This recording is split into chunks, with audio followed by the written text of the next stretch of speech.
días. Nosotros somos estudiantes de la Universidad Técnica del Norte, de la carrera de Sistemas, de la materia de Arquitectura de Computadores. Nosotros somos el grupo 2 y está integrado por Selena Pozo, Katy Flores, Tatiana Medina, Santiago Chauca y mi persona, Brian Espinosa. En este día vamos a presentar lo que es el ensamblaje de un computador.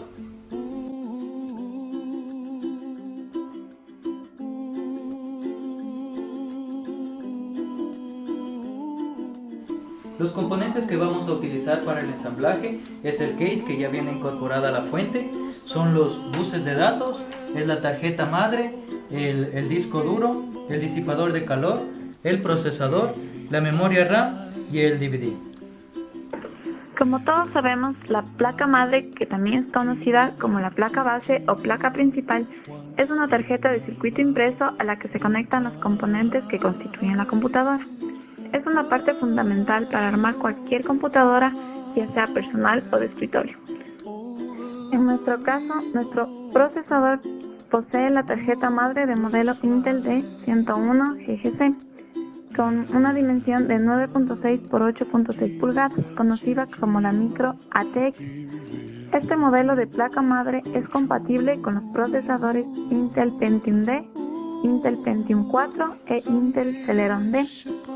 Posee además un bus frontal con una frecuencia de 800 y 533 MHz, que es el encargado de comunicar al microprocesador con el circuito integrado, auxiliar o chips.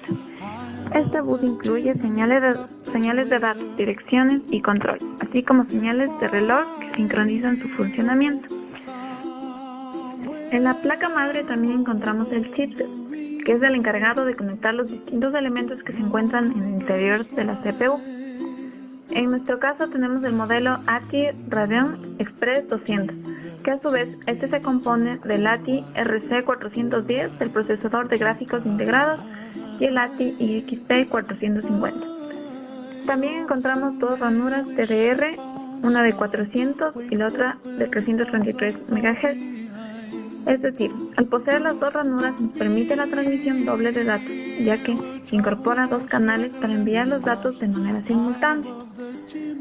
También encontramos un conector que es usado mayormente para conectar tarjetas gráficas. En nuestro caso es el modelo ATI Radeon Express 200 con gráficos con compatibilidad con gráficos externos a través de un conector PCI Express X16. En cuanto a las ranuras de expansión, nuestro modelo cuenta con una PCI Express por 16 y una PCI Express por 1.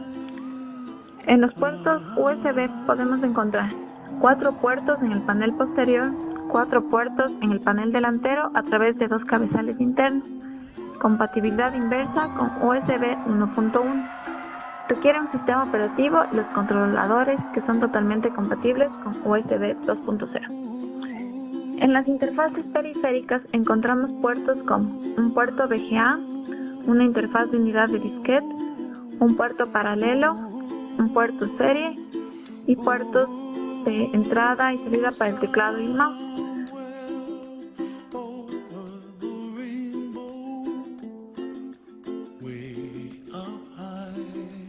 El procesador que vamos a utilizar es un Intel Pentium 4 506. Es un microprocesador de séptima generación basado en la arquitectura x86 y fabricado por Intel. Como características generales tenemos que posee una caché de CPU L2 de 1 MB. La velocidad de bus frontal es de 533 MHz. Este bus se encarga de transportar los datos entre la CPU y el concentrador de controladores de memoria. Como conjunto de instrucciones utiliza 64 bits. Los valores de voltaje mínimo y máximo que soporta es de 1.25 a 1.40 voltios. Posee un núcleo. La frecuencia básica del procesador es de 2.66 GHz. El TDP o la energía promedio que el procesador disipa es de 84 watts. Tiene 125 millones de transistores. Es compatible con el zócalo PLGA 775.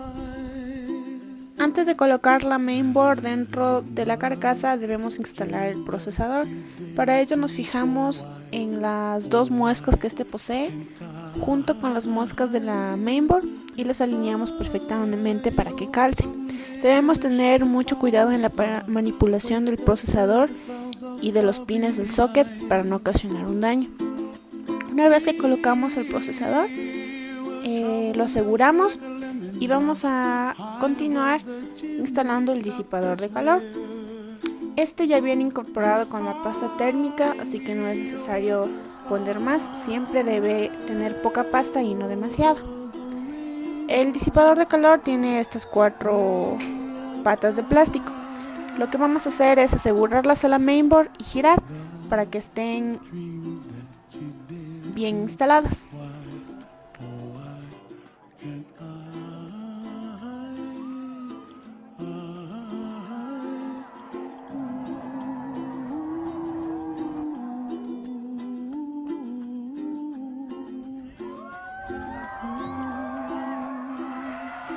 Después de haber colocado el procesador correctamente en la placa madre, procedemos a poner la placa madre en el case.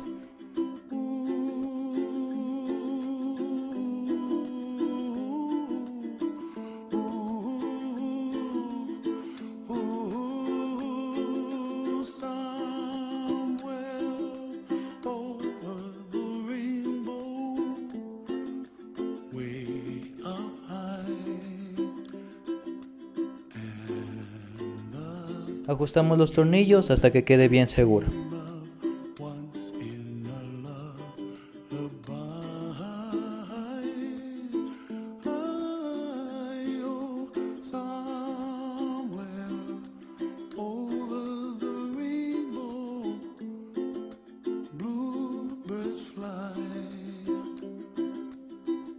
Buenas tardes, en este momento vamos a proceder a la instalación de una memoria RAM de 512 marca Kingston. Esta memoria funciona correctamente desde el voltaje 1.8 hasta 2.5 de voltaje.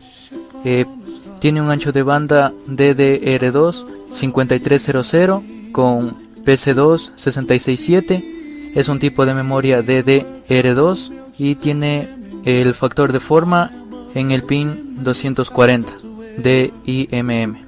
Utiliza esta memoria en cualquier marca de CPU, en Samsung, Expedia y en muchas otras. También tiene un 100% de compatibilidad con todas las marcas y todo sistema operativo. Es una muy buena RAM para utilizar en cualquier dispositivo. También tenemos aquí los buses de datos, los cuales transportan la información al interior de la computadora. Estos transportan los datos. Existen muchas clases de buses de datos que son bus de direcciones, de control y de transporte de datos. En específico tenemos 3 tipos de buses de datos, que es un SATA cuyo nombre específico es E74020-C. También tenemos otro cable de bus de datos que se denomina E253299. Y también aquí tenemos otro que es 729389. Estos tipos de buses básicamente lo que hacen es enviar y transmitir la información de los dispositivos externos o de las partes externas, así como del disco duro, hacia el procesador, y así realizar todos los procesos y que nuestro computador funcione correctamente y realice todos los procesos y actividades que nosotros como administradores realicemos en ellos. Para ensamblar la memoria RAM se la debe tomar de sus extremos y ver la muesca para poderla ingresar en la ranura. Entonces la presionamos hasta que los seguros cierren por sí solos. La presionamos fuerte.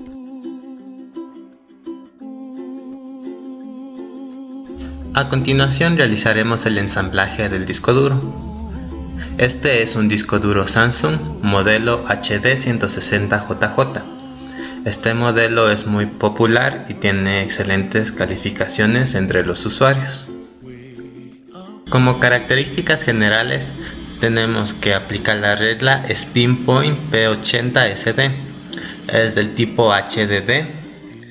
Su propósito es para máquinas de escritorio y el factor de forma del disco duro es 3.5 pulgadas. A continuación daré las especificaciones de la unidad. Su volumen o capacidad es de 160 GB. La memoria del buffer son 8 MB. El número de cabezales que posee son 4 y el número de placas son 2. La velocidad de rotación de estas es 7200 revoluciones por minuto. El número de bytes que posee por sector es 512. Este disco posee una arquitectura basada en DSP, Digital Signal Processor, dual de alta velocidad. Esta arquitectura permite la manipulación matemática de una señal de información para modificarla o mejorarla. Posee un motor FDB totalmente silencioso. Aplica una tecnología de cargado-descargado y también aplica la tecnología Silent Seek, que consiste en la búsqueda silenciosa de datos. La interfaz de conexión es SATA 3 gigabits por segundo, con una velocidad de transferencia de datos de 300 megabits por segundo. La tasa de transferencia interna son 880 megabits por segundo y además soporta funciones NSQ, permitiendo al disco duro optimizar internamente el orden en el cual son procesadas las solicitudes de lectura-escritura enviadas desde el sistema operativo y así incrementar su rendimiento. Como características temporales tenemos el promedio de tiempo de acceso de lectura, que es 8.9 milisegundos, el tiempo medio de latencia 4.17 milisegundos, el tiempo de acceso full stroke 18 milisegundos y el tiempo de acceso track to track 0.8 milisegundos. Para el ensamblaje de nuestro disco duro buscamos el sector reservado que viene dentro del gabinete. Entonces lo colocamos cuidadosamente, lo aseguramos con un par de tornillos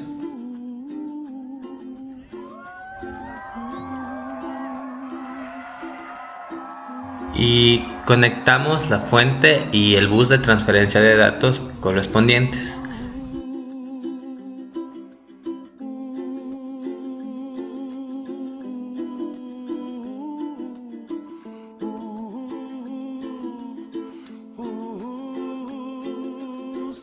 Ahora vamos a colocar el DVD Writer.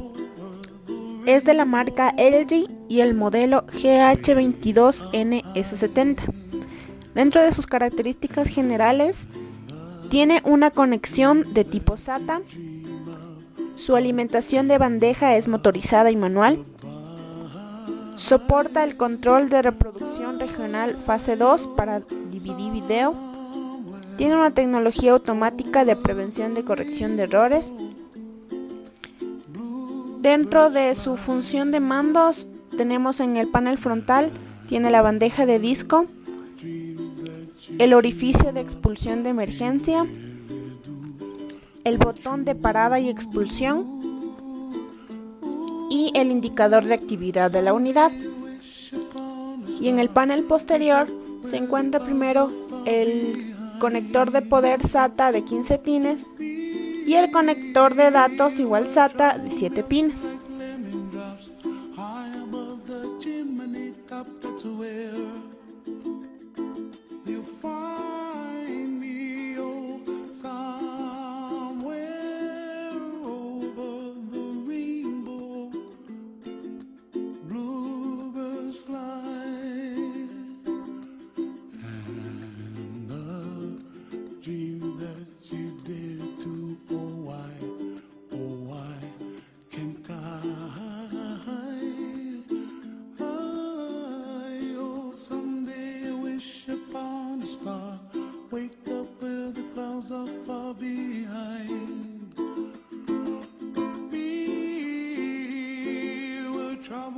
Like a lemon drops high above the chimney top. That's where you find me, oh, somewhere over the rainbow. Bueno, en 1995 Intel nos presenta el factor de forma ATX. Una de las características más importantes de las fuentes de poder ATX es la incorporación de un único conector de 20 pines. Otra de las características importantes de las fuentes de poder ATX es que incorpora un nuevo voltaje que es más 3.3 voltios correspondiente al cable naranja, a los 2 voltajes que ya tenía anteriormente AT, que es el cable rojo con un voltaje de más 5 voltios y un cable amarillo con un voltaje de más 12 voltios. Además, ATX posee un cable azul con un voltaje de menos 12 voltios, un cable blanco con menos 5 voltios, un cable negro que proporciona la masa o tierra y un cable verde que es el que enciende la fuente de alimentación cuando está conectada a tierra. Con los microprocesadores Pentium 4, la cantidad de energía que puede proporcionar una fuente de alimentación ATX es insuficiente, por lo que se implementa un conector de 4 pines a 12 voltios para alimentar exclusivamente al procesador. Por otra parte, con los discos duros y unidades ópticas con la interfaz SATA, se incorpora un conector que alimenta los discos duros y lectores ópticos que incorporen la interfaz SATA. Esta fuente de poder tiene una potencia de 500 watts y posee un ventilador que expulsa el aire caliente del interior de la fuente para mantener frescos a todos y cada uno de los circuitos. Para ensamblar la fuente de poder en nuestro CPU, lo ubicamos en el lugar correspondiente y ajustamos todos y cada uno de sus tornillos. Y por último, colocamos el conector de alimentación en las partes correspondientes, tales como la tarjeta madre, los discos, el microprocesador, las unidades de CD o DVD.